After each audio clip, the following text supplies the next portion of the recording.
Bienvenidos. Ahí va. Bueno, les damos la bienvenida a esta segunda clase del seminario. Antes de comenzar, como es habitual, voy a hacer unos pequeños anuncios. El primero es la próxima clase, que va a ser el 17 de abril. Va a llevar como título Eróticas del Patriarcado y van a presentar en esa clase Mónica Torres, Ludmila Malicheski y el comentario de Fabián Feinwax.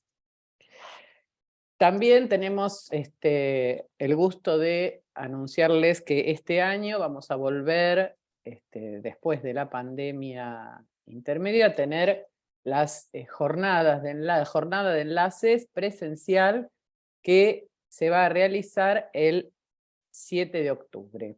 Así que agenden la fecha, en breve vamos a ir dando más anuncios y demás, tema, etcétera, pero vayan agendando y preparándose luego para escribir, presentar y demás. La clase de hoy, cuyo tema es La novela va del porvenir al pasado, como habrán visto en el flyer, van a presentar el argumento Santiago Ormanstorfer, voy a presentar yo la viñeta y Ana Ruth Najles, desde Madrid, desde la noche madrileña, va a hacer el comentario. Voy a hacer la presentación de cada uno de ellos, así después no interrumpimos el desarrollo. Ana Ruth es AME de la EOL, de la Escuela Lacaniana de Psicoanálisis de España y de la MP. Vive en Madrid desde 2017. Hasta ese año fue docente en distintos posgrados en el IGDEVA y en el Instituto Oscar Mazzotta en Argentina, y a partir de 2018 es docente en el Instituto del Campo Freudiano en España y en NUCEP en Madrid. Es autora de varios artículos que están en distintas publicaciones y de varios libros, entre ellos, solo mencionaré un par: El niño globalizado y Delicias de la intimidad, de la extimidad al síntoma. Santiago Ormanstorfer es miembro de la EOL y de la AMP, es docente de Psicoanálisis Freud 1 y de Construcción de los Conceptos Psicoanalíticos en la Universidad de Psicología, en la Facultad de Psicología de la Universidad de Buenos Aires. Hechas todas estas presentaciones, vamos a pasar al tema, que es del porvenir al pasado, y como habrá otra clase que María Leonor Solimano y Graciela Schnitzer van a trabajar sobre la cuestión del tiempo, nosotros nos centramos específicamente en la cuestión de la retroacción de la temporalidad, cuestión que quizás ellas trabajen también, pero no exclusivamente. Nosotros preferimos enfocarnos en esta cuestión en el momento en que Lacan lo plantea, en Freud y demás, en las cosas que podemos extrapolar, digamos, para otros momentos de la enseñanza de Lacan, para la clínica actual, pero tratar de buscar precisamente de qué se trata esta cuestión del porvenir al pasado. Así que, bueno, Santiago, cuando gustes. Bien, bueno, gracias primero por la invitación para esta clase del comité de enseñanza de Mónica, Pablo, Blanca, bueno, y el resto, Ale también, Graciela. Bueno, titulé el argumento del porvenir al pasado, y comienzo con un epígrafe que está en la Epicrisis del caso de Lucy de Freud. Ahí dice: digna de nota me parece, además, la inversión de la secuencia temporal a que también el análisis debió plegarse. El título que hoy nos convoca, La novela va del porvenir al pasado, parafrasea una cita del primerísimo Lacan. Es por eso que, en lo que sigue, me centraré principalmente en ese momento de su enseñanza. La cita pertenece a la 12ª clase del Seminario 1, los escritos técnicos de Freud, y es titulada por Miller con una fórmula que es de Freud, que él decide conservar en alemán, ¿no? Es de muy difícil pronunciación, casi imposible, pero puede ser traducida al español como Historia del desarrollo temporal, ¿no? Una traducción más bien literal. En esta clase, luego del comentario que el doctor Perrier realiza del artículo Adición metapsicológica a la teoría de los sueños de Freud, en el que destaca las regresiones temporales, Lacan se detiene en la importancia de la instauración de la relación simbólica para que el hombre, que ha nacido en estado de impotencia, devenga humano. Esto determina también que en el ser humano el lenguaje se halla inmediatamente adherido a las primeras experiencias y que en el sistema simbólico se inscriba la historia del sujeto y aclara, no el desarrollo, sino de la historia, o sea, aquello en lo que el sujeto se reconoce correlativamente en el pasado y en el porvenir. Eso está en la página 237 del Seminario 1.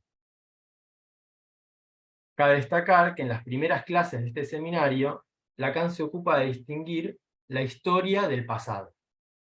Dirá que la historia no es el pasado a secas, sino que es el pasado historizado en el presente, porque ha sido vivido en el pasado.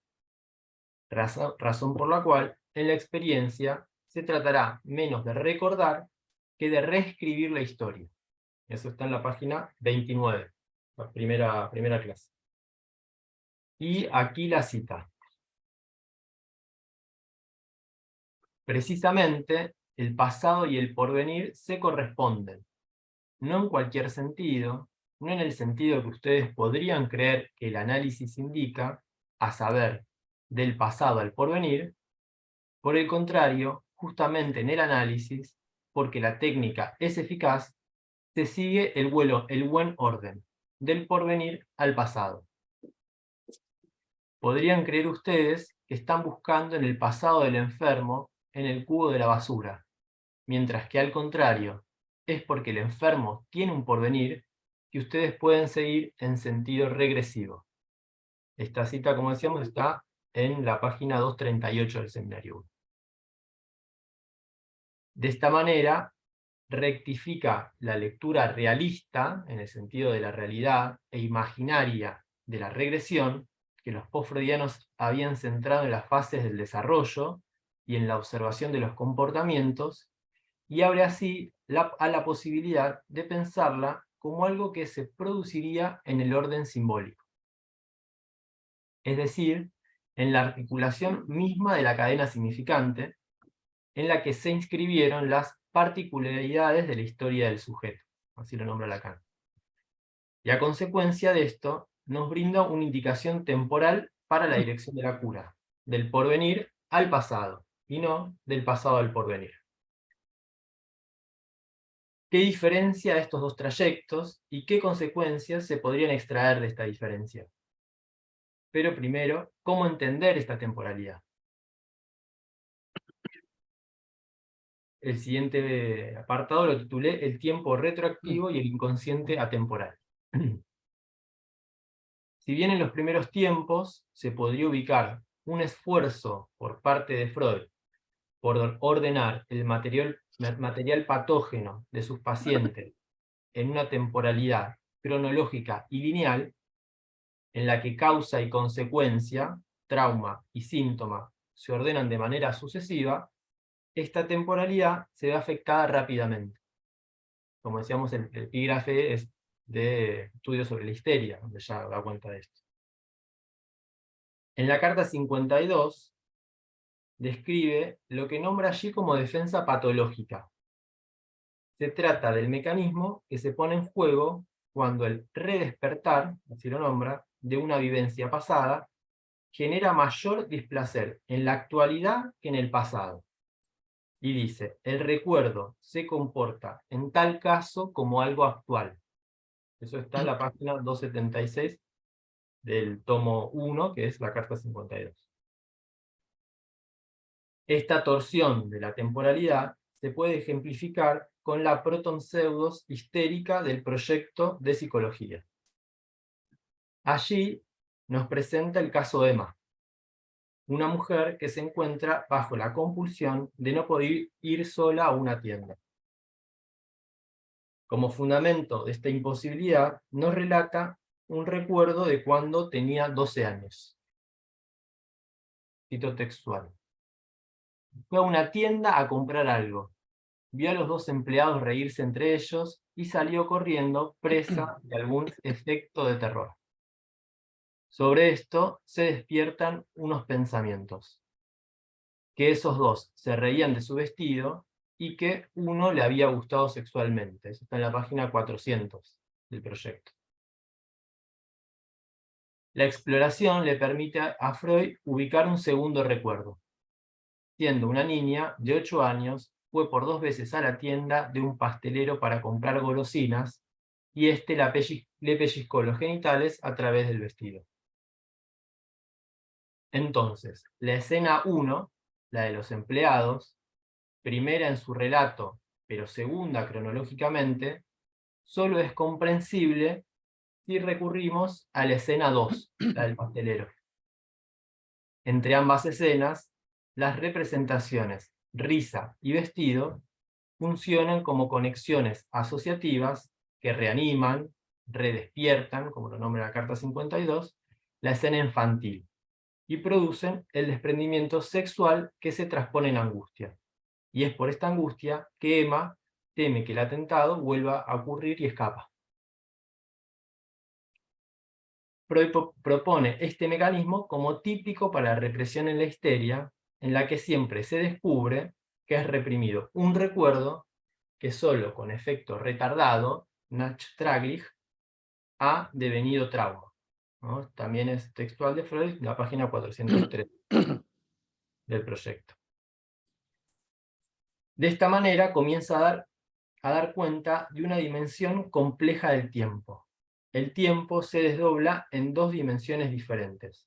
Una que avanza en sentido progrediente, en la que se producen huellas, inscripciones, y otra que retorna de manera retroactiva a partir de que otra vivencia, segunda, cronológicamente, la reanima. Razón por la cual, como decíamos, esta primera deviene ahora traumática con efecto retardado. De esto Freud deduce también el carácter atemporal del inconsciente.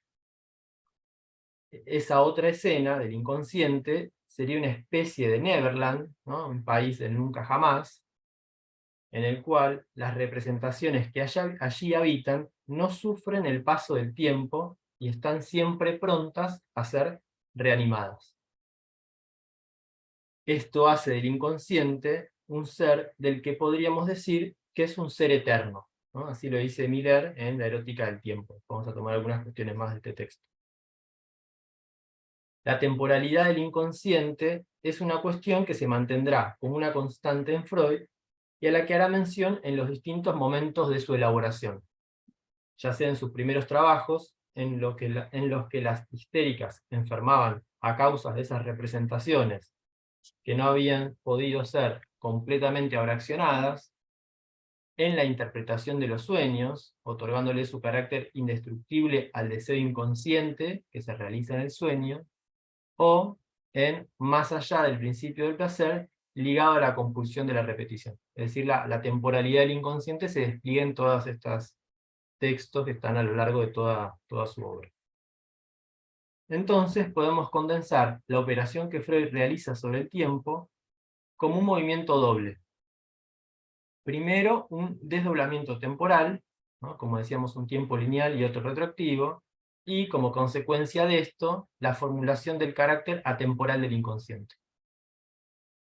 Entiendo que la temporalidad, ¿no?, que propone Lacan, del porvenir al pasado, es la que hace de la sesión analítica un lapso de tiempo absolutamente especial, así también lo dice Miller en La erótica del tiempo, en que el sujeto es llevado a ser la experiencia pura de esta reversión.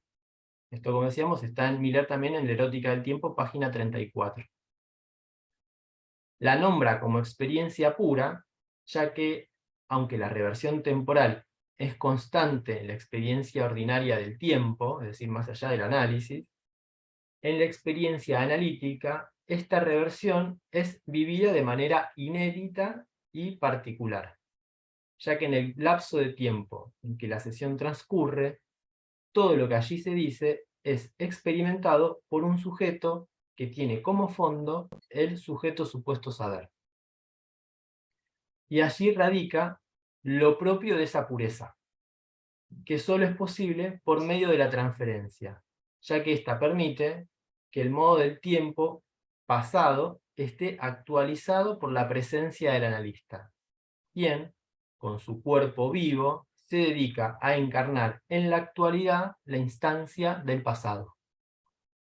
Es la presencia del analista la que permite establecer una relación inédita con el fuera de tiempo del inconsciente, con el inconsciente atemporal.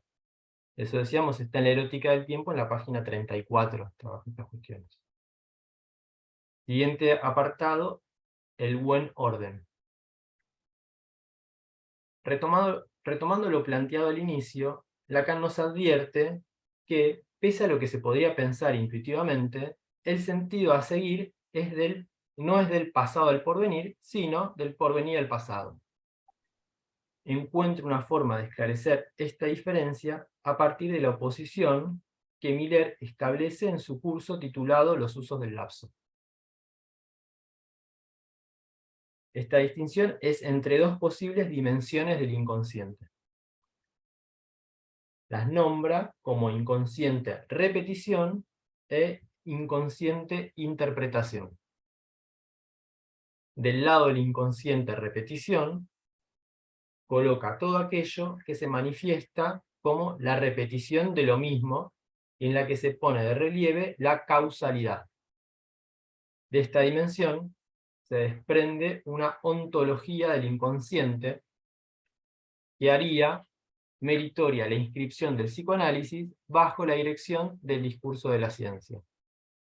Dice también que es esta dimensión en la que fue captado y se divulgó el descubrimiento freudiano. Incluso podemos decir el inconsciente como descubrimiento.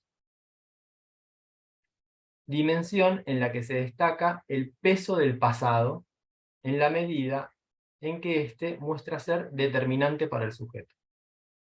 Creo que es en esta dimensión del inconsciente donde se podría ubicar el cubo de basura, ¿no?, al que se refiere Lacan en la clase que citamos al comienzo.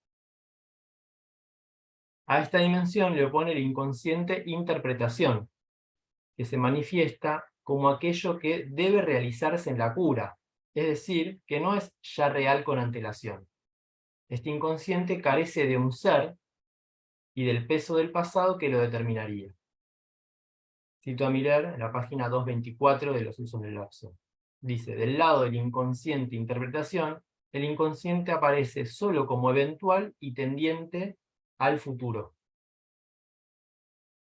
Cuando el inconsciente se aborda desde esta perspectiva, lo que se pone en evidencia no es la determinación, sino la indeterminación y la falta en ser, ¿no?, a diferencia de la ontología del inconsciente anterior que veíamos. Miller sostiene que esta oposición es también la que se establece entre la existencia del otro y su inexistencia. Existencia que fue nombrada en la elaboración freudiana como superyo, principio de la repetición y que implica un saber que ya está ahí, inscrito, un inconsciente cristalizado. Perdón, que ya está inscrito, constituido y que resulta determinante. El inconsciente interpretación no se trataría de un inconsciente cristalizado, sino de un inconsciente sujeto. Sujeto indeterminado que se opone a la determinación superyoica de la repetición, y que se inscribe justamente en la ruptura de la causalidad. El buen orden de la cura analítica, distribuida en las sesiones, permitiría hacer entrar el inconsciente repetición, que es también el inconsciente atemporal que veíamos, en la interpretación, para así transformar la necesidad de la repetición en la contingencia de la interpretación. Transformar el inconsciente repetición en sujeto supuesto saber, y por esa vía introducir la función del tiempo en el inconsciente. Esto está en Miller, en el mismo curso, en la página 228. Último punto, la temporalidad de la poética. Para concluir, y para también conversarlo después, como planteé al inicio, el título de esta clase parafrasea una cita de Lacan. Entiendo que esa paráfrasis señala a su vez una operación de lectura. Donde Lacan pone el buen orden de la técnica, nuestro título coloca la novela. Sabemos que el armado de la novela individual, esa ficción que bordea y vela lo real en juego de cada analizante, algo de eso va a decir Ale también, no es el fin último de la técnica. En un seminario anterior de enlaces, que fue el seminario del 2018, titulado Familia y síntoma de la novela a la poética, nombramos ese trayecto de un análisis como aquel que iría justamente de la novela a la poética. Entonces, si ir del porvenir al pasado es la temporalidad propia de la novela, me pregunto cuál sería el tiempo de ese movimiento suplementario que es la poética. Encuentro una posible respuesta, que obviamente no es conclusiva, ni mucho menos, en lo que Miller sostiene también en la erótica del tiempo, en la página 39, lo que sostiene como la modalidad temporal de la interpretación, que él dice que es la sorpresa. La define como un momento excepcional, no homogéneo con relación al resto del tiempo, como un acontecimiento imprevisto dentro de la lógica del tratamiento, y lo propio de este acontecimiento es borrar sus condiciones previas. La sorpresa es el signo de que lo contingente se presenta agujereando lo necesario del tiempo. Cito a Miller para concluir, dice, en otras palabras, lo que no cesa de escribirse, que es lo imposible, súbitamente cesa de no escribirse. Bueno, hasta ahí. Muchas gracias, Santiago. Muchas gracias. Bueno, yo, siguiendo el título de Santiago, que era del porvenir al pasado, le puse, en continuación, sería del porvenir al pasado y retorno. Un epígrafe que dice, después, ¿qué importa del después? Toda mi vida es el ayer que me detiene en el pasado. Homero Expósito. La primera aproximación que me planteé es qué es la erótica. Es una cosa un poco obvia, pero bueno, para mí no. Continuando en la vía de trabajo que se abrió en la primera clase, vuelvo a tratar de bordear a qué llamamos erótica, sin pretender ninguna conclusión absoluta, obvio. Si bien hay varios términos derivados de eros, con eróticas usamos como sustantivo un adjetivo.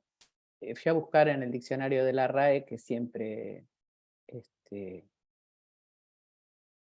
parece que saben lo que dicen. Sin embargo, hacemos un uso que no es convencional del término, ¿no? La erótica es un adjetivo, el erotismo aparece como el sustantivo, nosotros hacemos este uso particular. Erótico, erótica, deriva del griego, refiere al amor sexual, indica lo relativo al amor o los placeres sexuales, a lo que excita el deseo sexual. Es una especie de compilación de las definiciones, ¿no? Se aplica a géneros o áreas variadas, como la poesía, la literatura y el cine. Sirve también como modelo el término para calificar la relación que se puede tener con diversos objetos, como por ejemplo una atracción muy intensa semejante a la sexual, que se puede sentir hacia el dinero, la fama, el poder, etc. A comienzos del seminario sobre la erótica del tiempo, el que Santiago ha tomado algunas partes, Miller dice algo, es el principio que me resultó orientador para definir esto, para aproximar. Dice, conocemos la erótica del espacio, deshace las medidas del espacio, la métrica espacial, perturba las relaciones de distancia. Un objeto próximo desde el punto de vista métrico, distante solo 2 o 3 metros, se vuelve alejado e inaccesible. es el principio propio del Edipo. De esta cita voy a subrayar dos cuestiones que podríamos extrapolar para la cuestión temporal. La erótica deshace las medidas y perturba las relaciones y puede invertir la distancia o cercanía del tiempo, en el tiempo.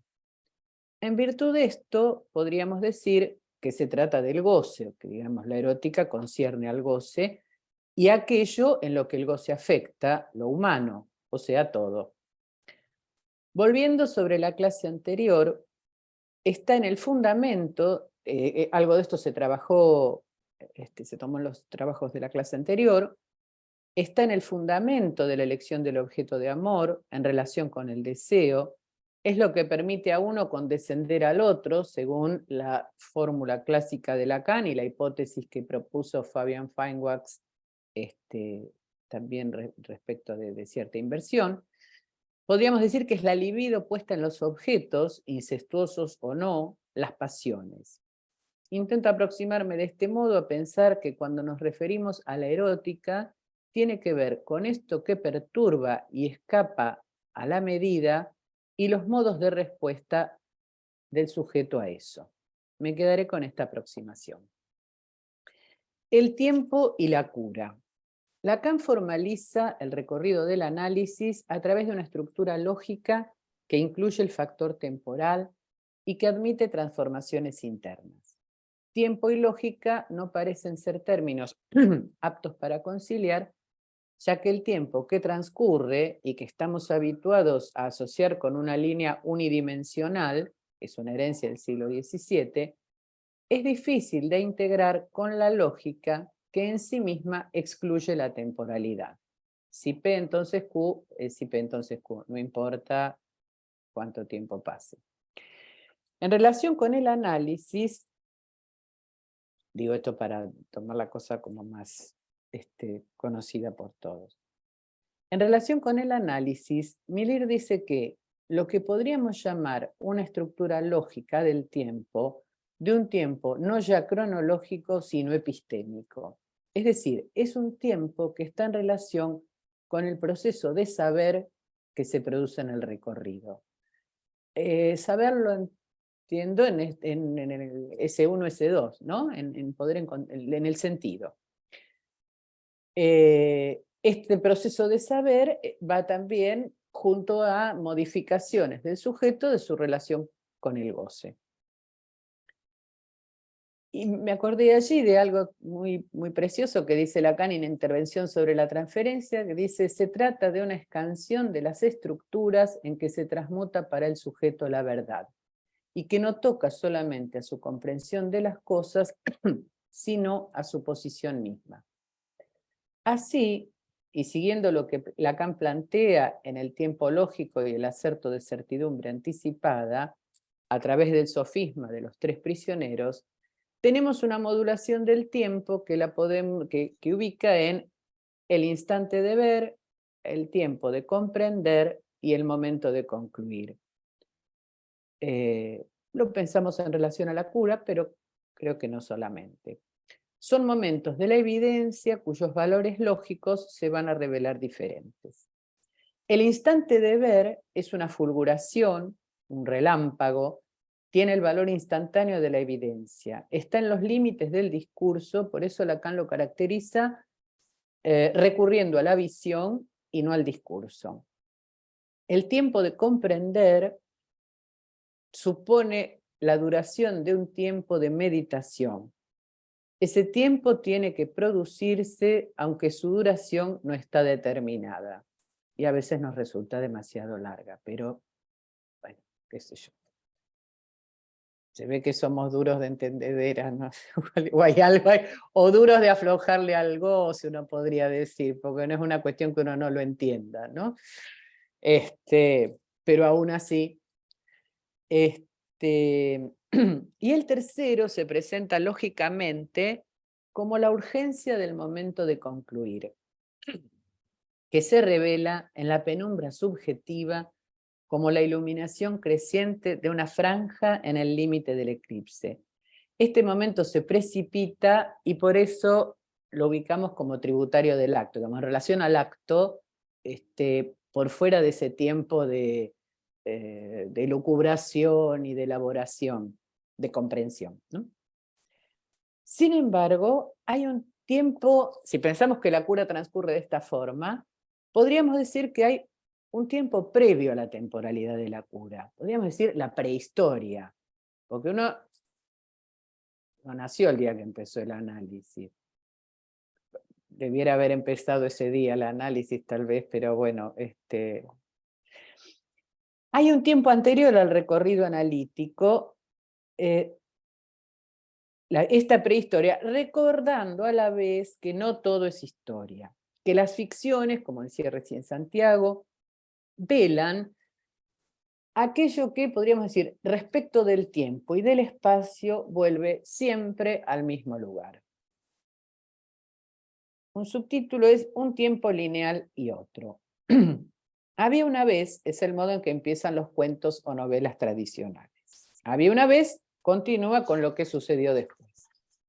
Ya desde Freud, que encontró la causa de los síntomas en el trauma infantil, y avanza luego con los dos tiempos del trauma que comentaba recién Santiago, el psicoanálisis invierte esta temporalidad lineal y progresiva para buscar en el pasado hechos, mezcla de hechos y fantasías, la causa del sufrimiento presente, Nachtraglichkeit, lo que Lacan nombrará como aprecoup. Me interesa esto de aprecoup porque literalmente si lo tradujéramos es después del golpe, ¿no? Entonces uno diría, bueno, después del golpe del trauma hay que volver ahí. Así el neurótico no vive del todo en el presente porque está atrapado en la erótica de un tiempo pasado. Nunca está a la hora de su deseo.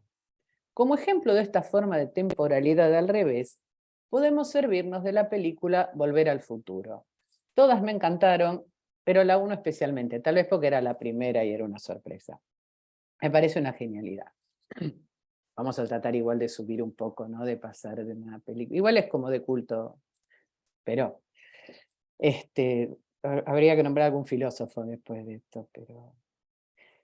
en esta película, igual que en el análisis, el sujeto, Marty McFly, viaja al pasado, donde debe hacer lo necesario para que la historia sea tal como fue, o como cree que fue, o al menos para que él llegara a nacer, y no se borrara su historia y la de su familia. Los que la recuerdan, vieron que se va borrando la foto cuando algo está muy lejos de lo que... de suceder como se supone que sucedió, empiezan a desaparecer los personajes de la foto.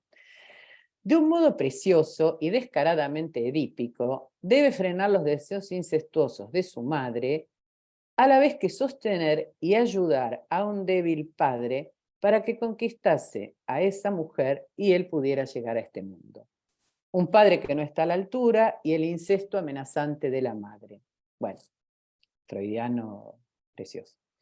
Tenemos también, mirando hacia el futuro desde ese pasado, los anticipos de cómo se desarrollaría la historia. Por ejemplo, la del tío, hermano de la madre, que está encerrado en el corralito de niño y preanuncia de este modo su gusto por estar tras las rejas. Marty hace todo lo posible para que todo fuera tal y como sucedió. Podríamos nombrar otros ejemplos de viajes en el tiempo que terminan en la explicación de por qué pasó lo que pasó, cómo llegamos hasta acá, no más que eso. Ya Freud esperaba que algo de la magnitud de semejante viaje, que está muy bueno para el cine, tuviera algún provecho y no solo el gusto de darse una vuelta por el tiempo. Serviría, por ejemplo, para el levantamiento del síntoma. A diferencia de la película, el análisis pretende más bien cambiar el pasado y la relación del sujeto con el pasado. ¿Cómo sería esto posible? En tanto el pasado es la novela que cada uno construye en el análisis, los recuerdos, la historia y las ficciones que permiten velar un real, hacer algo con eso que sí aparece en lo simbólico provoca angustia, sabiendo que lo simbólico incluido en lo real es mentira. Esto es lo que explica Lacan. Cuando en lo simbólico no se parece algo real, nos angustiamos. Pero todo lo que podamos decir sobre lo real sabemos que es mentira en el sentido de que no se puede decir que hay algo de lo indecible, ¿no? Entonces, siempre lo que contamos, y que es necesario contar, es asunto de interpretación, de cómo se ha interpretado lo sucedido. Por lo cual podría haber otra interpretación, al modo de, en algunas películas, y si lo pensamos de otra manera, y si las cosas hubieran sucedido de otro modo, entonces aparece toda otra secuencia. Entonces, en relación con esto, recordé una obra teatral que se llama La Traducción, si la han visto y si pueden verla, pues preciosa, de Matías Feldman, en la que se presenta en varias ocasiones la misma escena en distinto idioma, en distinto ritmo, con distintas intenciones, y que son traducidas, se juegan ciertas escenas, y son traducidas hay cabinas, como las cabinas donde se traducen los congresos, donde cada traductor está y va traduciendo a cada uno de los personajes. Entonces uno escucha en un idioma, en alemán, en castellano está. Y entonces, de esta manera tenemos varias veces la misma escena que según lo que se diga o el idioma aparece diferente. En una de ellas, por ejemplo, la misma escena jugada por los actores, con los mismos gestos, porque los actores repiten exactamente la misma gestualidad una y otra vez, y los mismos movimientos, es traducida por los traductores desde sus cabinas de distintos modos, dando resultados absolutamente contradictorios y diferentes. En un caso, por ejemplo, esa me resultó tremendamente graciosa, pretenden secuestrar y eventualmente matar a un político que es familiar de ellos. Termina esta escena y la vuelven a jugar, y en el juego siguiente lo que iban a hacer es un homenaje a este mismo personaje, ¿no? Entonces decía, nosotros, bueno, yo me encargaré de la escopeta, dice uno. Y entonces, claro, uno veía hacia los gestos y decía, yo me encargaré del catering, decía, de habría reemplazado, era toda una cosa, digamos, de palabra, sentido. Espero que más o menos se entienda, y si no, tal vez les dé gana de verlas para entender de qué se trata. Pero bueno, es fantástica. Lo extraordinario y desopilante de los textos es que estos textos, distintos en cada uno de los casos, dan lugar a escenas completamente diferentes a las que uno vio un momento antes, aunque se ven idénticas. Es asunto de la palabra y de la interpretación. Respecto de esto, justo yendo para otra cosa, encontré algo precioso que dice Eric Laurent en El sentimiento delirante de la vida, donde sigue a un autor que se llama Quine, filósofo de las ciencias. Dice, pone el acento en lo que él llama la indeterminación de la traducción. Dice, me encantó esta expresión, ¿no? La indeterminación de la traducción. Dice, habrá siempre una imposibilidad a designar para unir de manera unívoca la palabra y la cosa. Siempre habrá distintas maneras de decir para alcanzar un mismo punto. A partir del enigma del goce que siempre está en falla o en exceso en el mar de los nombres propios, los tratamientos posibles siempre han apuntado a ayudar al sujeto a nombrar esa cosa innombrable. No es ayudarlo a delirar, es otra cosa. Es elegir en el trabajo del delirio o de la construcción de la historia o de la conclusión del análisis, podría decir, lo que va hacia una nominación posible. Esa nominación es al mismo tiempo una empresa de traducción constante de lo que alcanza, de lo que excede a la significación. Páginas 155 y 56 del sentimiento delirante de la vida. Me pareció que venía justo a esto. Así, en el análisis, esa vuelta al pasado no tiene que ver con el gusto por hurgar o regodearse en la historia, como acusan los que ofrecen terapias breves, puntuales y actuales, constelaciones, vidas pasadas.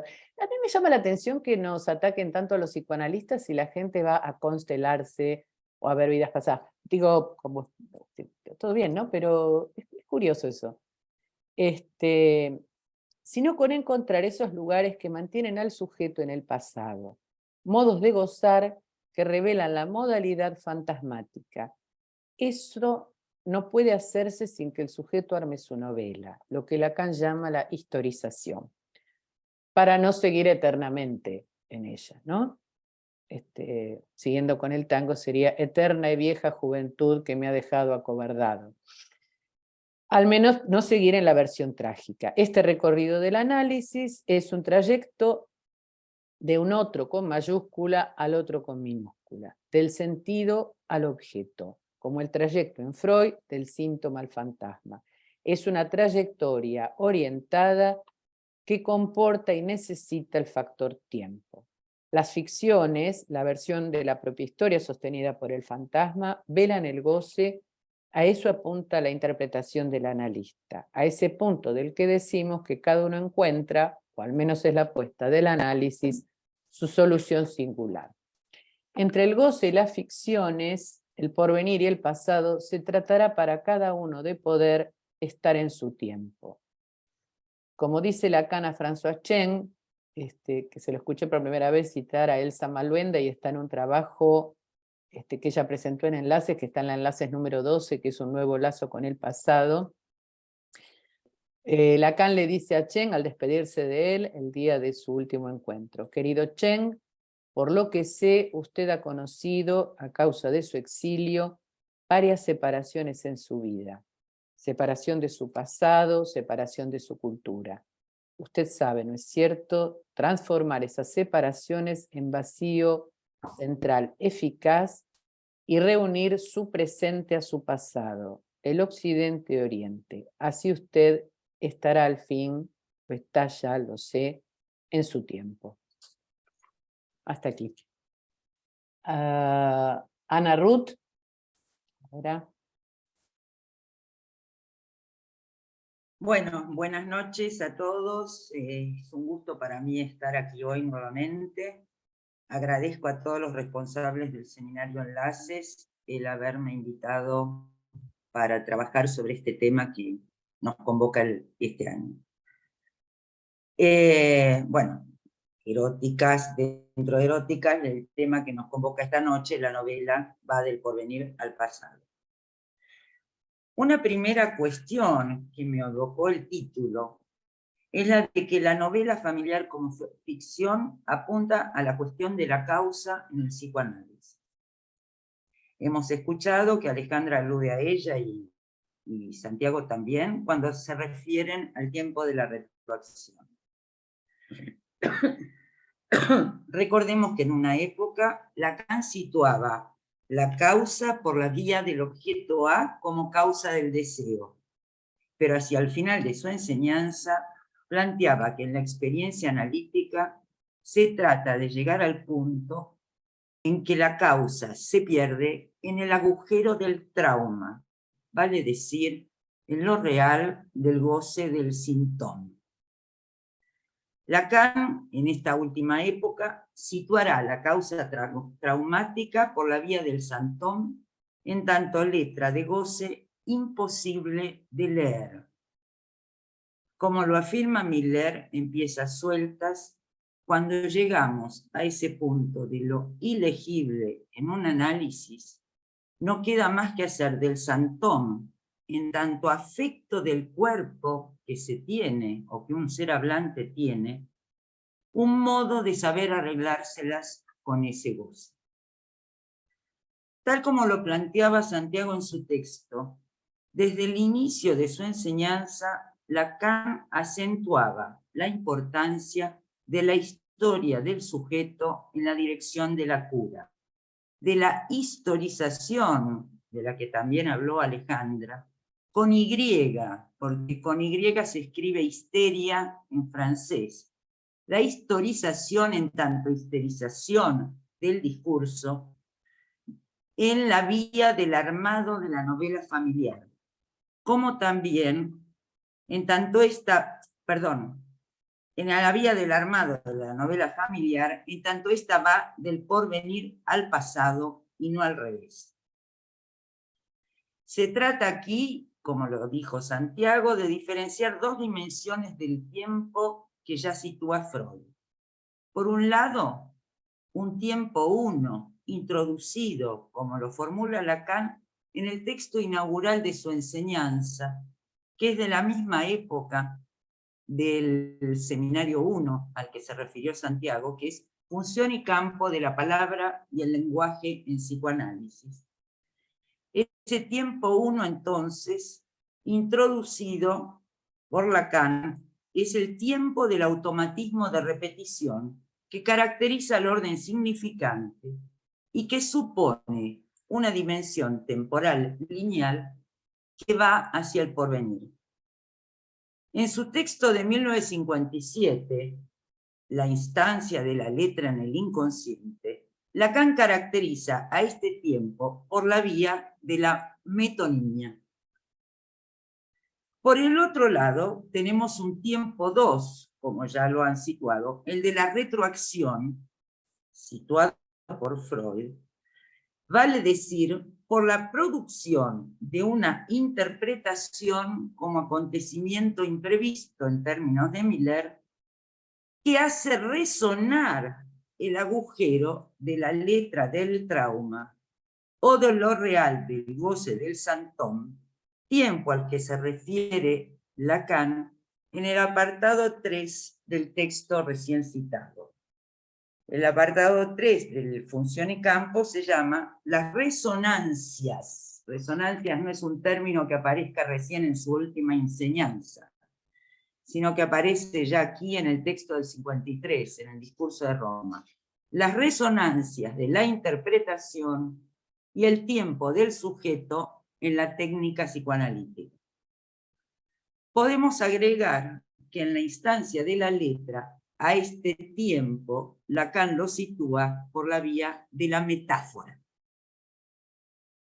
Vemos así que estos planteos se van a mantener a lo largo de toda su enseñanza. Ya desde el principio, en Función y Campo, Lacan hace referencia al tiempo lógico de la prisa, introducido por él en el texto de 1945, retomado por Alejandra, que caracteriza a la interpretación analítica o al acto analítico, el momento de concluir, que es el tiempo lógico de la prisa. Se introduce por aquí la cuestión del encuentro con lo real, vale decir, con la causa en tanto ilegible, que años más tarde, en el Seminario 11, Lacan situaría por la vía de la tige como diferente al automatón significante. Ya que la tige no obedece a ese automatón, sino que remite justamente al encuentro contingente con el agujero real del goce. A esto se refiere Alejandra cuando cita al Lacan de la tercera. La tercera, recuerden que es, como dice Lacan, el retorno de la primera. La primera era justamente el discurso de Roma, para decir función y campo de la palabra y del lenguaje del psicoanálisis. Entonces retomo, a esto se refiere Alejandra cuando cita al Lacan de la tercera, al plantear que las ficciones o la novela velan aquello que respecto del tiempo y del espacio vuelve siempre al mismo lugar, es decir, lo real del goce del santón.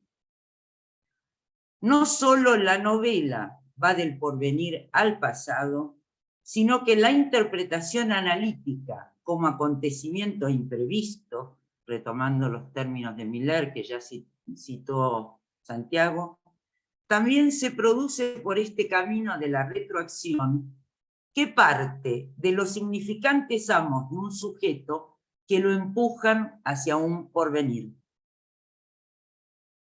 Recordemos que los significantes amos de un sujeto vehiculizan la eróptica inscrita en su fantasma, fantasma que no solo vela el real del trauma causal, sino que nos ofrece una ventana sobre ese real produciendo angustia.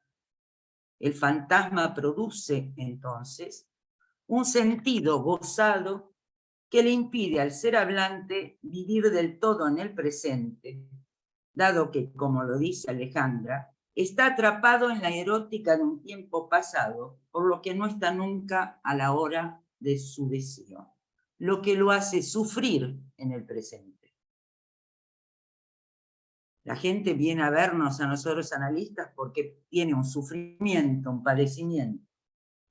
Pero si bien la interpretación parte de esos significantes amos o ideales que hacen sufrir al sujeto desde su cara de mandatos de goce, nombre del superyo al que se refirió Santiago, se trata en definitiva de que la interpretación retroactúa haciendo resonar la letra de goce que anima a un cuerpo, produciendo la sorpresa. Santiago nos recuerda que Miller afirma en la erótica del tiempo que la sorpresa es el nombre de la temporalidad de la interpretación. Pero si recordamos a Lacan en el seminario 20, podemos afirmar también que la sorpresa está definida por la modalidad de la contingencia. Se trata aquí del reenvío de la palabra a la escritura, como lo afirma Miller también en la erótica del tiempo, o sea, del significante a la letra, por la vía de las resonancias, que podrían producir, y ahí le hablo a Santiago, un efecto poético, a partir del fuera de sentido que caracteriza al orden de la causa. Tenemos así un recorrido que parte de la pareja significante S1, S2, y se dirige por la vía abierta por el objeto A en el fantasma, hacia el S1 solo o letra del santón como causa. Podemos apreciar también que la construcción del fantasma típico de la neurosis, Pegan a un niño, realizada por Freud, da cuenta de esta erótica del tiempo introducida por el psicoanálisis que va del porvenir al pasado. Así Freud parte del análisis de una frase de algunos de sus pacientes: pegan a un niño, frase que los empuja hacia el porvenir de una satisfacción masturbatoria, para llegar a construir la versión inconsciente, que jamás se hará consciente, de dicho fantasma. Mi padre me pega porque me ama, en el pasado o en la eternidad del inconsciente. Santiago se refirió a la atemporalidad del inconsciente freudiano que remite a la eternidad en términos de Miller. Vemos aquí también que sin la interpretación o construcción, como la llamó Freud, del analista, la erótica del espacio fantasmático resiste a la del tiempo. Quiero recordarles aquí que para Lacan, y para el último Lacan, el de la topología y el tiempo, su seminario, la topología y el tiempo, el espacio es siempre imaginario, mientras que el tiempo es siempre real. Entonces, vuelvo a retomar el párrafo. Vemos aquí también que sin la interpretación del analista, la erótica del espacio fantasmático, imaginaria, resiste a la del tiempo, real, ya que el fantasma como escena se funda sobre el intento de eternizar las condiciones de goce instituidas por dicho fantasma, condiciones de goce de las que habló Blanca en la primera clase. No quiero dejar de acentuar la referencia a la importancia de la presencia del analista en el dispositivo analítico aportada por Santiago. En tanto, es realmente dicha presencia viva, bajo la forma del corte que éste introduce, no solo por la interpretación, sino por la expansión de las sesiones, la que introduce lo real del tiempo en la experiencia analítica. Para finalizar, algunas preguntas. ¿Podríamos pensar que el psicoanálisis, desde Freud, introduce una nueva erótica en el mundo, ya que inventa un nuevo objeto? El analista. El analista es el nuevo objeto inventado por Freud. Lacan inventó el objeto A, pero Freud inventó al analista. Este nuevo objeto, que en términos de Freud, permite poner en marcha el amor de transferencia, y que para Lacan ocupa el lugar del objeto A, objeto causa del deseo, y también el de nudo entre RSI, como dice en la tercera, es decir, el desantom del analizante en la experiencia. Retomando un interrogante de Pablo de la primera clase, en el que nos recordaba que Lacan afirmaba que el psicoanálisis no había inventado ninguna perversión, me preguntaba si no es posible afirmar que Lacan, por la vía de este invento de Freud, que es el analista, inventó un nuevo amor de la mano de los místicos. Y retomando lo planteado por Mónica en esa clase, quizá podríamos decir que Lacan introduce ese nuevo amor más digno como posibilitado por el encuentro contingente con el goce, lo que produce una torsión en la aseveración de Lacan del seminario sobre la angustia, que también recordó Pablo, que formula que el amor es lo que permite al goce condescender al deseo. Ya que Mónica, al plantear en relación a H.D. Lawrence el punto de partida de una erótica femenina para ambos sexos, postula que no es el amor el que conduce al erotismo, sino que es el erotismo el que conduce al amor, introduciendo así una nueva articulación entre amor, deseo y goce en esta erótica femenina. Sería el goce el que hace condescender el deseo al amor, que creo que Fabián lo puntuó así también en la conversación. Me detengo aquí. Bueno, muchas gracias, Ana, por la lectura atenta y abrir tantas cosas. Bueno, los que quieran hacer comentarios, preguntas, sugerencias, este es el momento, a partir de ahora.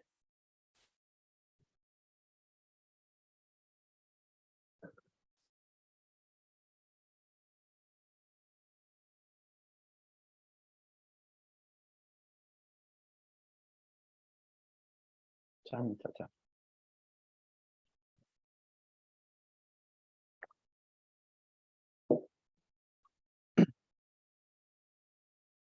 Bueno, el tiempo. Es real. No No, me lo digas. puedo empezar rompiendo un poco el hielo.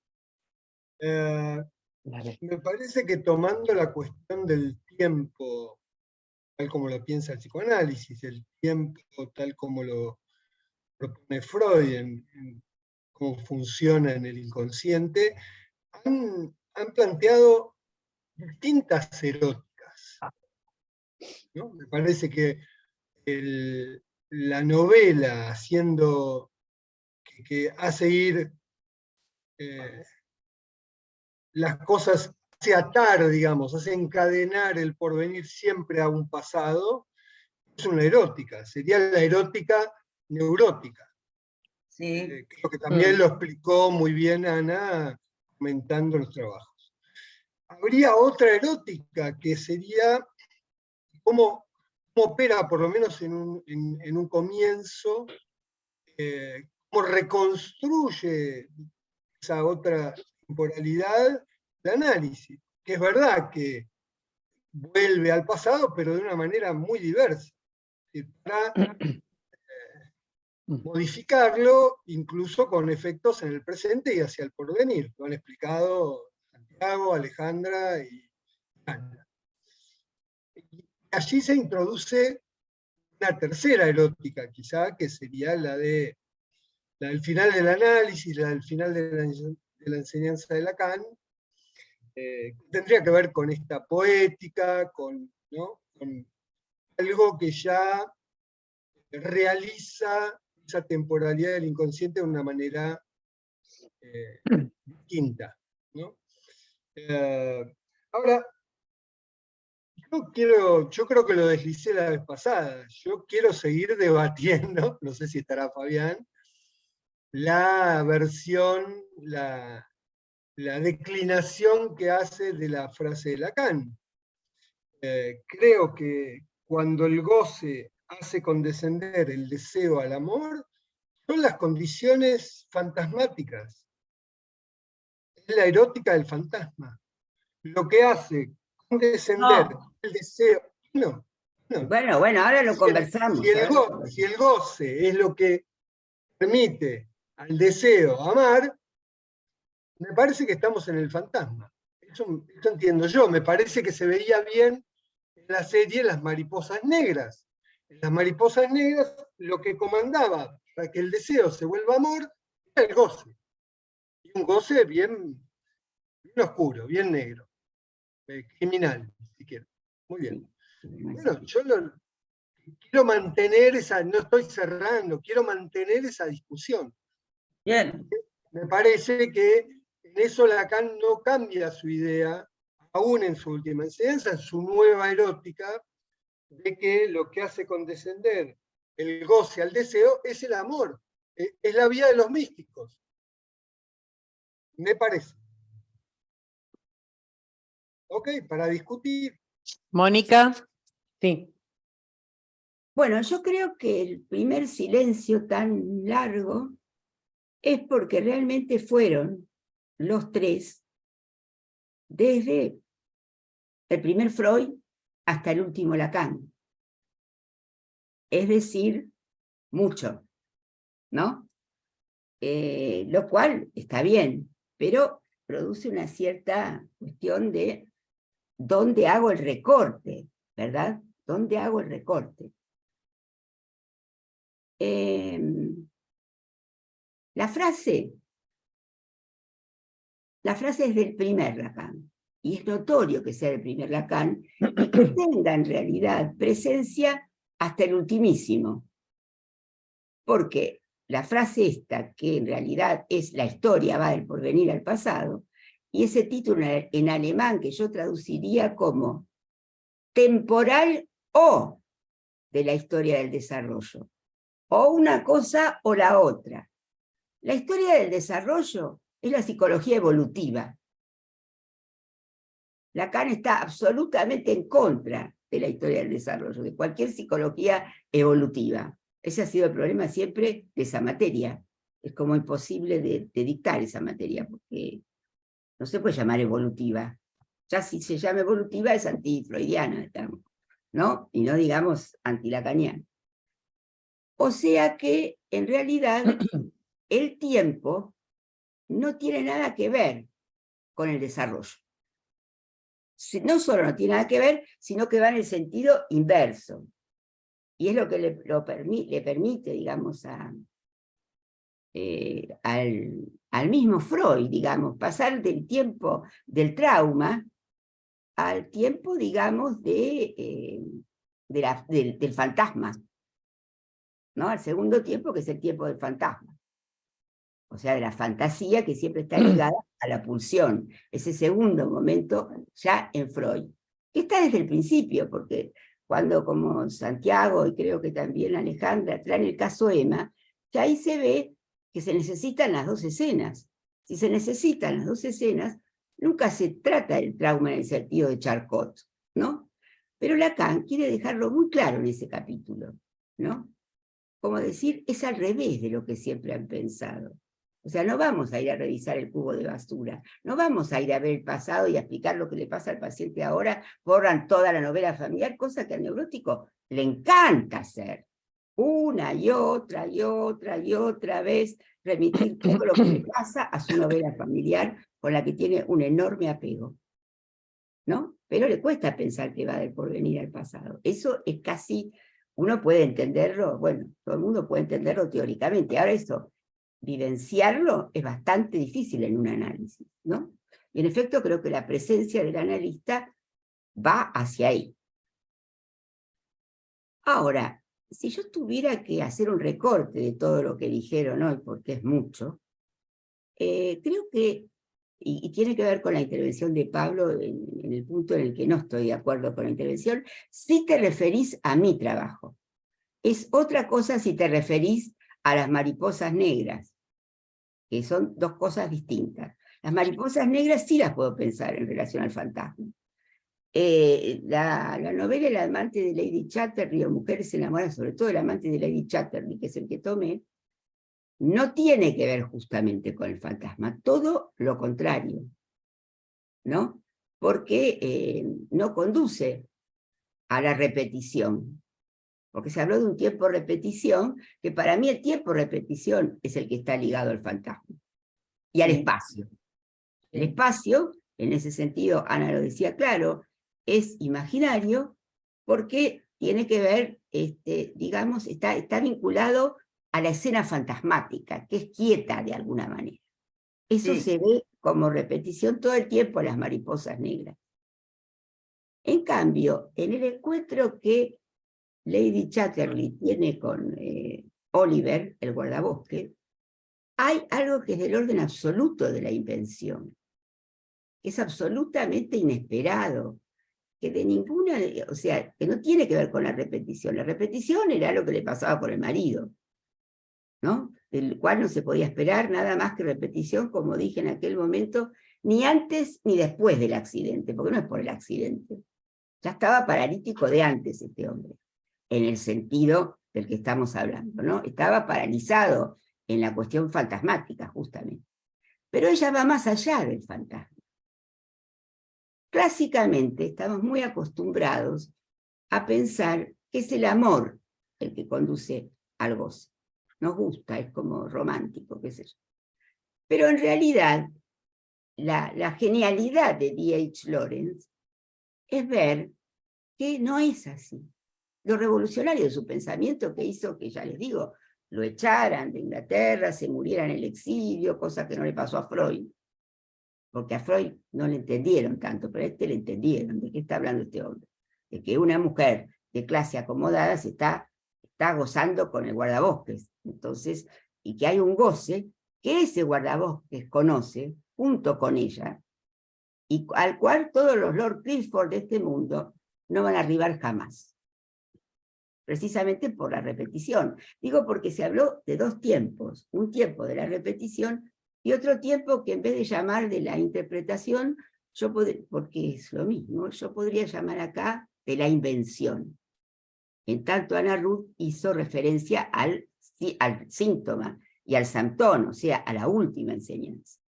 Entonces tenemos por un lado la cuestión fantasmática, donde el espacio mantiene la escena, que a mí me parece también que el texto Princeps sobre el fantasma de Freud es Pegan a un niño.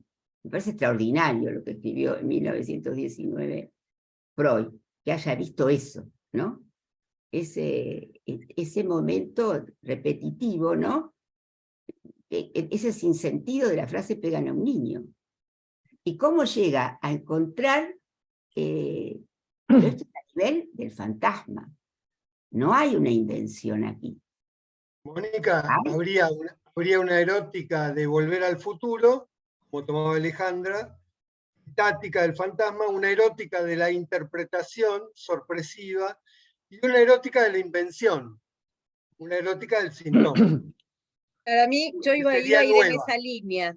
Yo iba a ir en esa línea, porque de acuerdo a cómo se armaron las cosas la vez pasada y esta, es como si uno tuviera ahí dos eróticas, que no son las que planteaba Freud.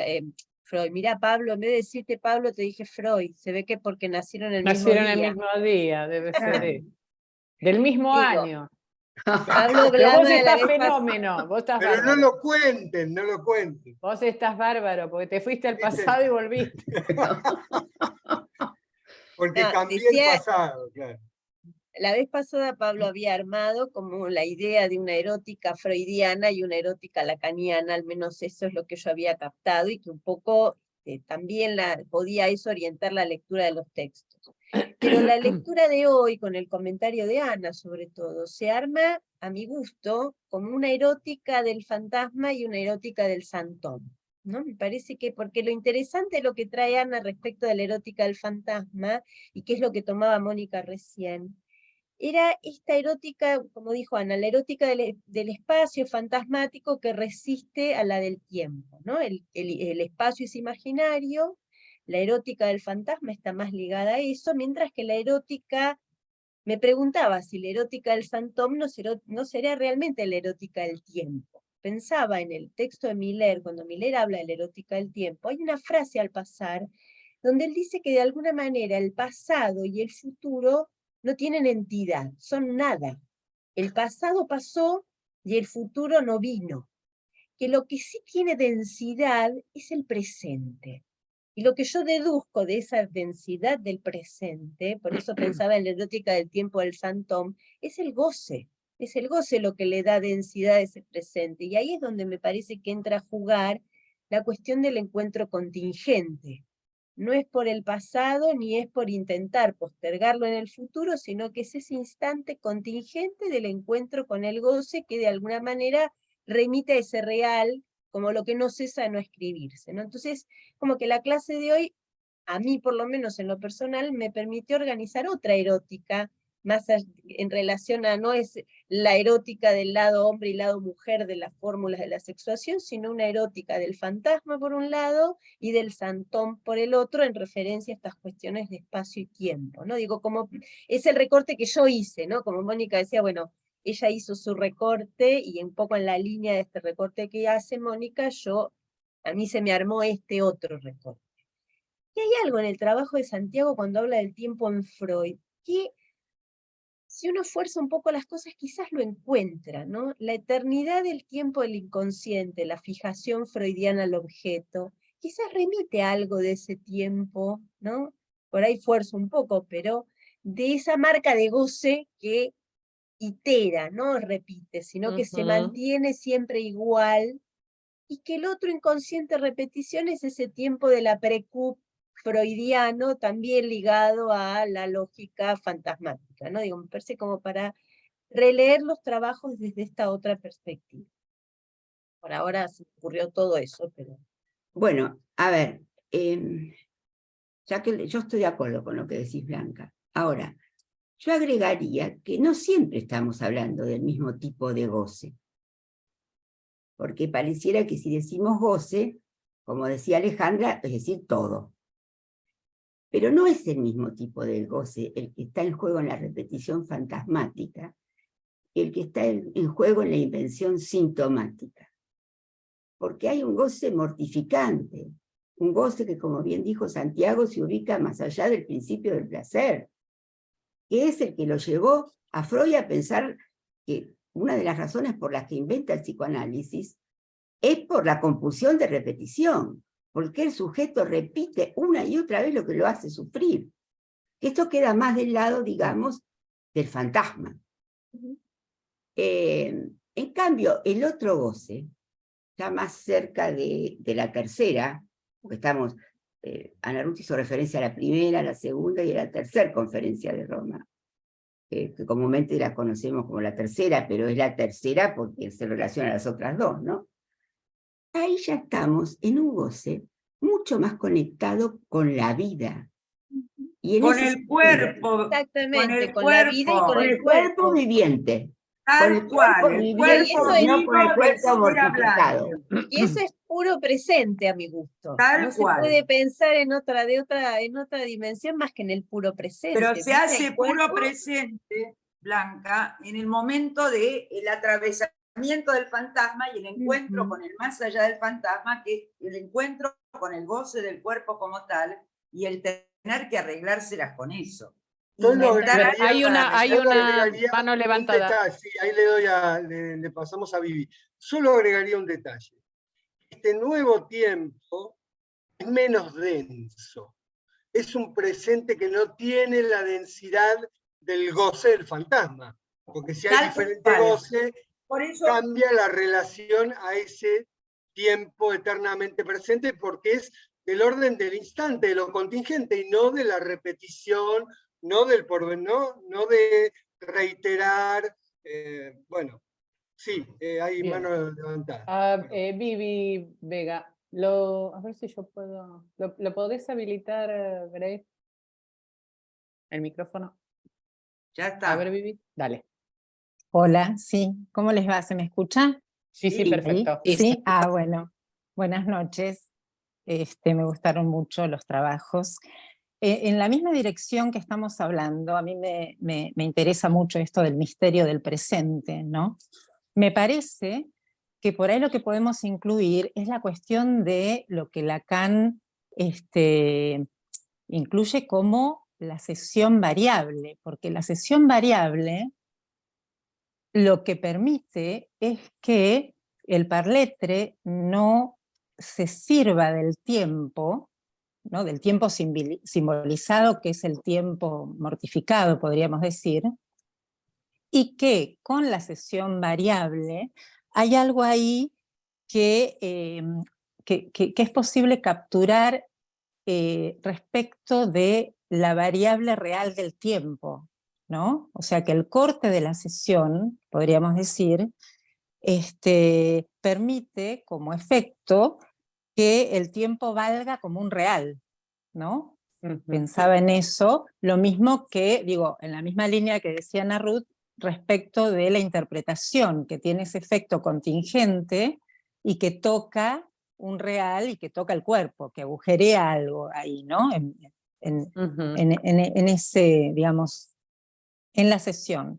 Y por otro lado, me gustaría también, digo, hay algo que Ale dijo como chiste, pero que me quedó resonando, y que, Ale, vos decías, bueno, uno no nació, ¿no?, el día que empezó el análisis. Yo me lo preguntaría, ¿uno no nació el día que empezó el análisis? Digo, porque el día que empezó el análisis, empezó una relación distinta con el otro, ¿no? Con el otro, con la alteridad, ¿no?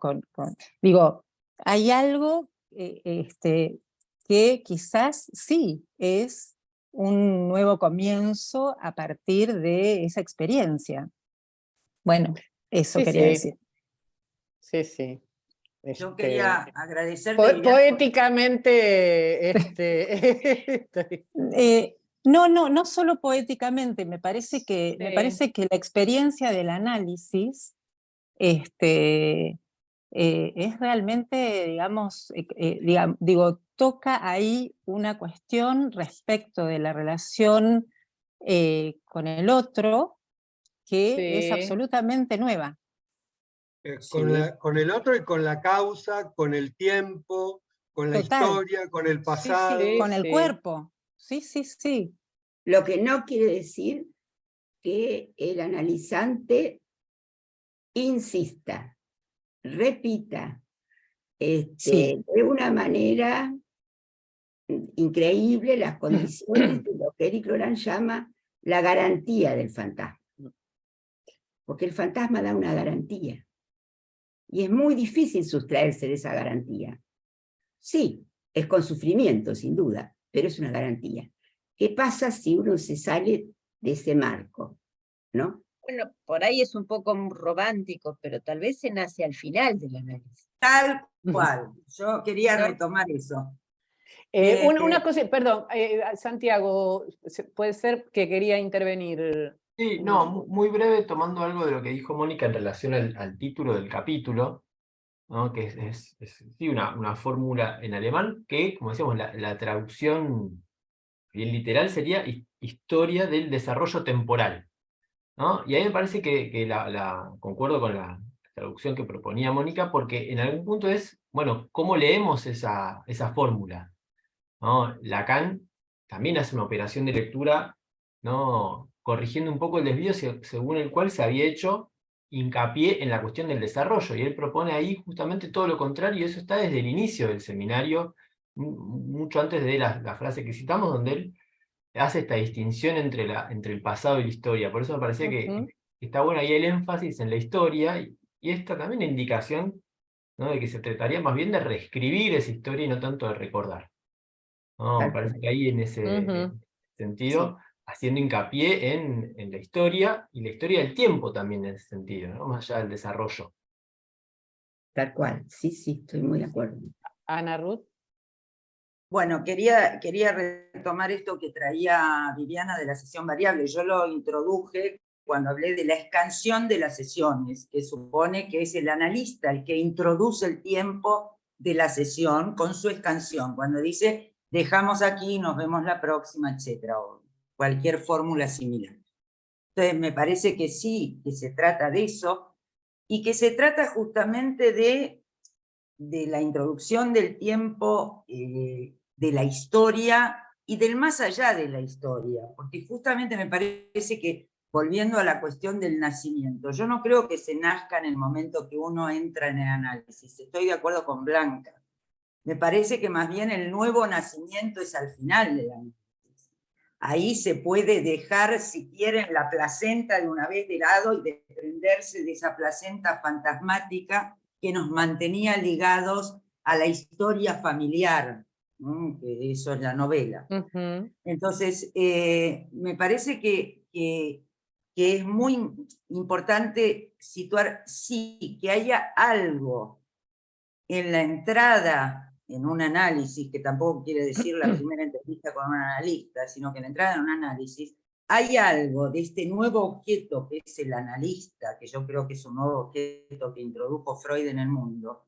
Lacan lo dice, por otra parte, si hay algo que inventó Freud es el analista, que la entrada de este nuevo objeto de amor, de odio, de deseo, o de lo que fuere que pone en juego el analista en la cura, genera un cierto, ¿cómo decirlo? Un cierto movimiento corporal, no sé cómo decirlo de otra manera, una cierta resonancia en el cuerpo, que pone, bien insiste, como dice Mónica, el analizante con la novela y la familia y la madre y el padre y todos los chiches, los hermanos y todo lo que viene alrededor, que pone en juego algo de ese otro orden, que es el Santom, que habrá de escribirse al final, pero que está ahí de entrada como marca del trauma de la lengua sobre el cuerpo del ser hablante.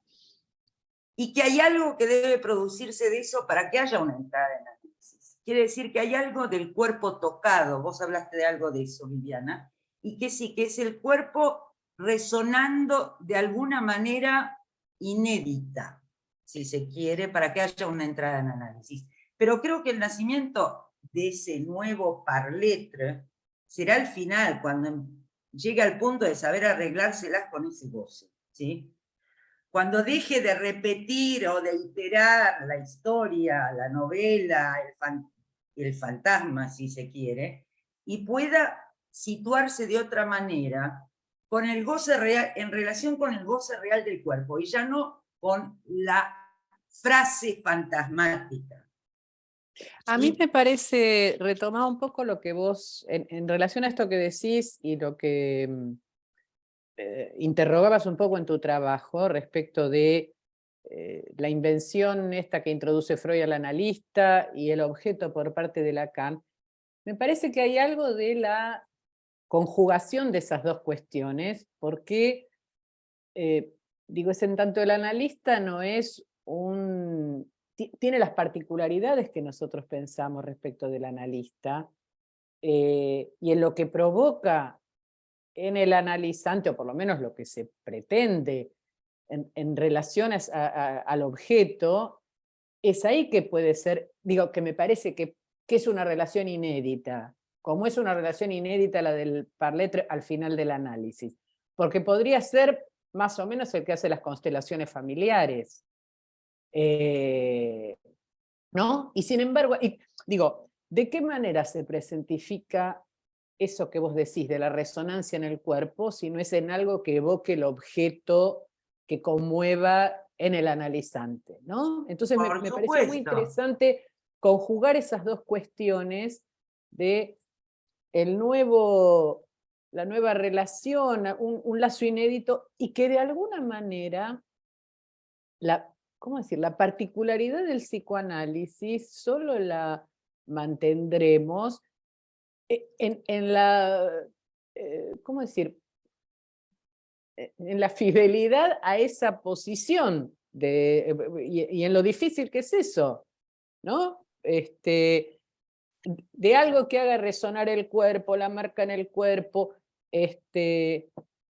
porque tampoco estamos todo el tiempo como en una especie de estado, no sé, disculpen, ¿no? Que uno, bueno, después del análisis, sí, pero hay algo de eso, pero digo, si no es, estamos en vibraciones constantes, ni seres tan raros, pero sí me parece que hay algo de lo inédito de la relación analítica y que se sostiene justamente en poder relacionarlo con el objeto y con el goce de esta manera, ¿no? Por ahí lo pensaba. Mónica.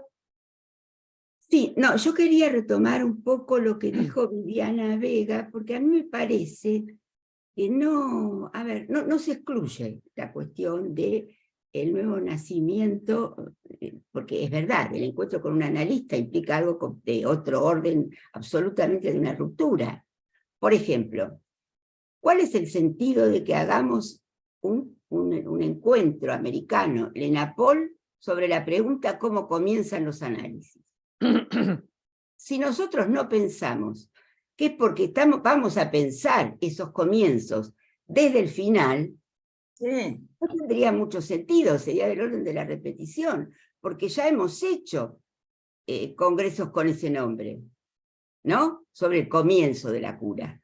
Pero este es un comienzo diferente, un comienzo que ya está marcado por la idea que se tiene del final. Efectivamente. Entonces, en ese sentido, yo no encontraría contradicción entre lo que Viviana dice del nuevo nacimiento, que es el encuentro con un analista, con que en realidad eso ocurra al final, porque como varios dijeron ya aquí, en el comienzo ya hay algo de ese final.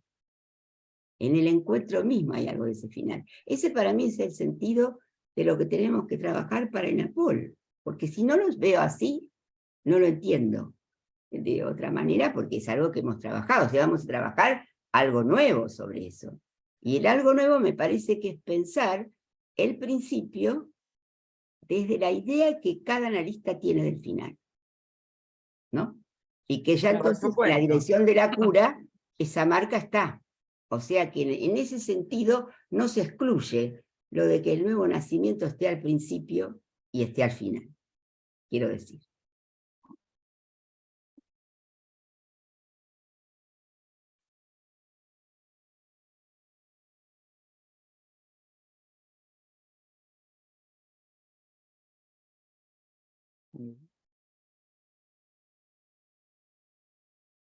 Vivi, Vega.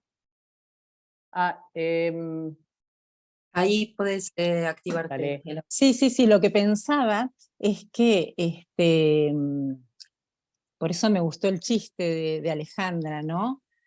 No es que uno nació el día que comenzó el análisis, ¿no? Eso dijo Alejandra y a mí me resonó. Porque en verdad lo que yo pienso, lo que me quedé pensando del chiste, por eso me gustó tanto, es que hay una nueva relación con la palabra y por lo tanto eso marca una nueva relación al tiempo porque hay a partir de allí una posibilidad distinta de pensar la muerte, ¿no? En realidad una posibilidad de pensar, de pensar la finitud. Entonces pensé en esas dos cosas, ¿no? Pensé en la cuestión del nacimiento, pero no, digamos, el nacimiento en relación a la finitud. Eso. Bien, ahí sí. Sí.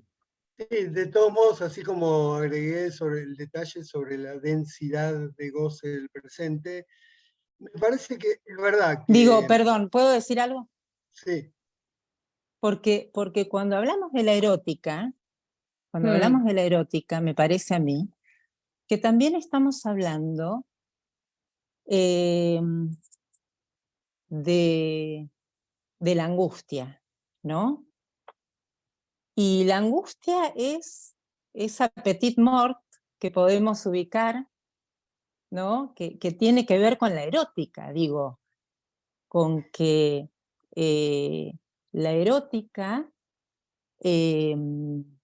se experimenta en un cuerpo tocado por ese misterio del presente, que es un instante, y que es ese instante que tiene que ver con esa pequeña muerte, ¿no? Para que verdaderamente, digo, para que toque el cuerpo. Entonces, todo eso pensé con la pregunta, con el chiste de Ale. Y lo que De Bueno. cualquier manera, agregaría- habría que aclarar para el público presente que en francés se dice petite mort en relación al orgasmo. Claro, claro, a eso me Porque si no, no refiero, se ¿no? Al entiende, digo, seminario. Claro, en la lengua española no hay digo, esa analogía. claro, claro. Por eso No, estamos hablando de pero la ahí va- erótica y podemos Por eso enlazar aclaro, esto con lo que Lacan porque si no, dice. no sé si todos van a entender eso. Claro, claro. Respecto Ahí- de lo que Lacan dice del orgasmo en el seminario de la angustia, ¿no? Digo, como para ver si podemos atrapar algo de ese presente que solo, digamos, se atrapa como real, ¿no? Eso.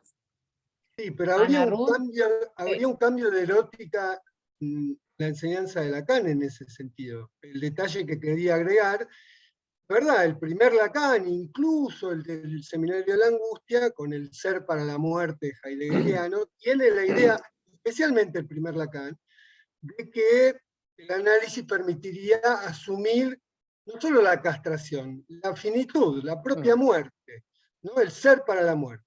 Sí. ¿Verdad? Y no es poco, digamos, no sería nada, no sería poco. Pero me parece que el último Lacan pretende una asunción de un goce que no tiene que ver con la muerte, como decía Mónica. Ya no se trata de eso, se trata del goce de la vida, se trata de otra cosa, ¿no? Quizá es aún más difícil, estamos más acostumbrados a pensar en la muerte que en la vida, diría, en las eróticas. Por eso me parece importante mantener el plural de las eróticas, que no nos Sí. cierre en la erótica, sino que justamente como son goces, efectivamente, sigamos la línea de las eróticas. las eróticas. Porque Ana si no Ruth, nos... Perdón. Perdón, Ana, discúlpame. No, porque justamente yo iba a eso. La erótica del fantasma, como bien lo dijo Mónica en otra intervención previa a esta, la erótica del fantasma, justamente, es una erótica que asegura contra la angustia. El fantasma es un reaseguro contra la angustia. Entonces, la erótica del fantasma no permite la aparición de la angustia. La cuestión es el más allá del fantasma, donde sí la angustia puede entrar en juego.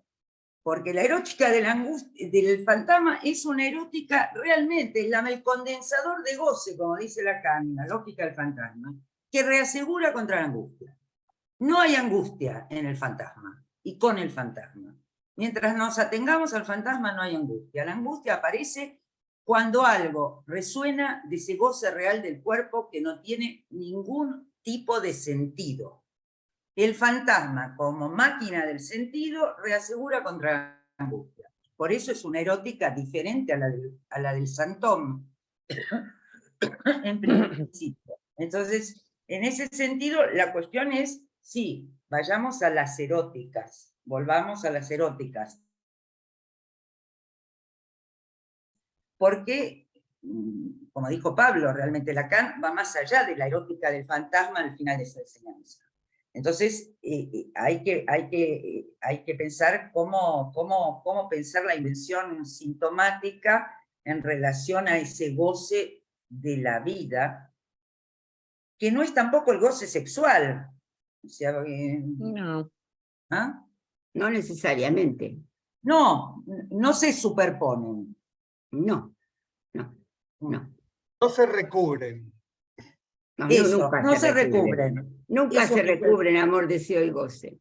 Tal Eso- cual. Sería extraño que en un nuevo goce con la vida no estuviera participando algo del goce sexual. Sí, Sí, sí, sí, sí. pero sin recubrirse. Sí. Pero bueno, podemos revisar la literatura analítica y pensar si se ha planteado nuevos goces con la vida sin dar cuenta de qué ha pasado con el goce sexual. No, claro, eso es imposible.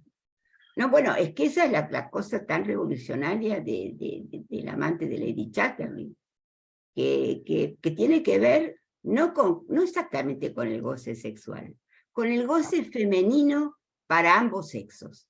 Con el Con el goce. goce femenino para ambos sexos. Que es Como diferente goce de la que el vida, goce. Mónica. Sí, pero Como es goce del distinto. cuerpo. Sí, porque el otro De no la es vida En y del realidad un cuerpo. cuerpo vivo. Sí, pero quiero enfatizar esto del goce femenino para ambos sexos, porque no es exactamente el goce sexual, sino un goce diferente del goce fálico, que es el que quedaría del lado hombre, para cualquiera sea el sexo en cuestión también, ¿no?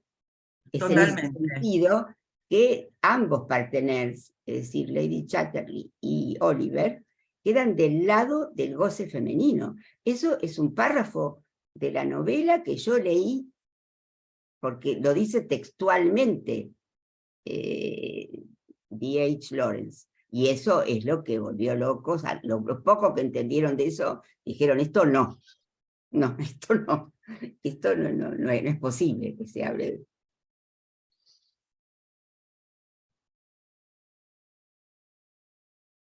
Bueno, muchas gracias por participar en la conversación tan animada, Ana Ruth por el comentario, y nos vemos el 17 de abril. Buena semana. Bien. Buenísimo. Hasta la próxima. felicitaciones. Gracias a Adiós, todos hasta la por la próxima. participación. Hasta la Buen próxima. trabajo, Diana. Chao. Chau, Muy buen chau. encuentro, gracias. Lindo.